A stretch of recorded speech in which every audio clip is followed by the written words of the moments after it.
Kadang-kadang kita ini salah dengan ahlul bait atau dzurriyyah ahlul bait. Suka mengatakan kami cinta dengan dzurriyyah ahlul bait kalau orangnya soleh, kalau orang alim, kalau orangnya baik. Itu adalah ungkapan yang sangat-sangat salah. Kenapa? Karena kalau orang soleh, orang alim, orang baik nggak mesti ahlul bait. Siapapun harus kita cintai, hatta anaknya penjahat, bapaknya ibunya penjahat, anaknya soleh, tetap aja harus kita cintai. Siapapun orang soleh, orang alim harus kita hormati, harus kita cintai, bukan hanya ahlul bait. Justru keunikan ahlul bait ini tidak melihat kealimannya, tidak melihat kesolehannya. Dia adalah salah seorang di antara anak keturunan dari Fatimah dan Ali bin Abi Thalib, dari keluarga Rasul. Disitulah yang uniknya. Kita disuruh mencintai mereka tanpa melihat alim dan tidak alim. Cinta ya, bukannya taat. Kalau taat beda. Kalau taat kepada ahlul bait, dzurriyyah yang alim, yang soleh, yang taat kepada Allah dan Rasulnya, baru disuruh taat. Tapi kalau cinta kepada siapapun yang namanya ahlul bait harus apa? Cinta. Beda antara cinta dan taat. Seperti kita dengan orang tua kita, kita harus cinta sama orang tua kita, walaupun orang tua kita apa? Penjahat besar. Walaupun orang tua kita misalnya apa? WTS misalkan. Nanti dibilang, wow, nyebut kalimat itu nggak benar. Ini tentunya apa? Kadang-kadang kita ini pakai dalil wa ma arsalnaka illa rahmatan lil alamin. Ini kurang baca. Kalau yang melarang seorang dai menyebutkan kata-kata seperti itu, dilarang, katanya itu kurang ajar, kurang adab, nggak sopan. Kalau selain dai ngomong begitu bebas.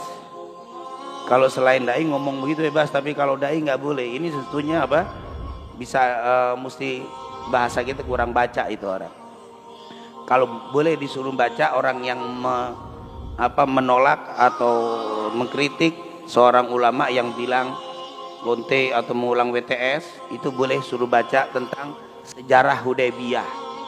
Kalau kita baca sejarah Hudaybiyah, itu terjadi perdebatan, perjanjian, terjadi diskusi antara Rasul dengan orang kafir Quraisy Mekah waktu mau pergi haji. Di stop Rasulullah di perbatasan Hudaybiyah. Saat itu ada salah seorang sahabat yang dulunya sebelumnya menjadi kafir, tapi akhirnya masuk Islam. Waktu itu dia menghina sahabat. Waktu itu Rasul, Abu Bakar dan beberapa sahabat. Ini orang kafir, awalnya kafir tapi pada akhirnya masuk Islam. Ini orang kafir bilang, "Hei Muhammad, apakah kau percaya loyalitas sahabat-sahabat ini kepadamu?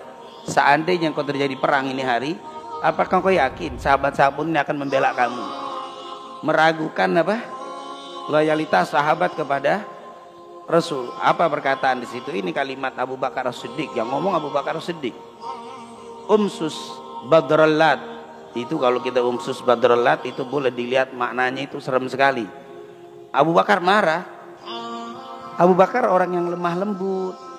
Enggak ada orang yang lebih lembut daripada Abu Bakar As-Siddiq di antara para sahabat. Umsus Badrul Lat katanya. Umsus Badrul Lat, umsus itu kalau bahasa kita iseplah kemaluan lata. Katanya apa? Kalimat apa ini? Itu orang isep kemaluan lata kalau kau ngomong begitu. Itu kalimat yang apa? Rasulullah dengar didiemin. Ternyata ada waktu-waktu yang harus apa? Mengucapkan kalimat itu. Wa ma arsalnaka illa rahmatan lil alamin, dalam keadaan seperti ini, dalam keadaan rapi. Tapi dalam keadaan tertentu harus ada ucapan kalimat yang apa? Dan itu ada. Nah, yang ini langsung aja wa ma arsal, dalilnya satu, dibilang apa? Tapi giliran dai lain yang dia sukai atau orang lain, dia nggak terlalu peduli, dia biasa aja. Tapi giliran yang ini apa? Nah, ini ada apa? Ini ada apa? Ini harus kita mesti berhati-hati di dalam bab ini.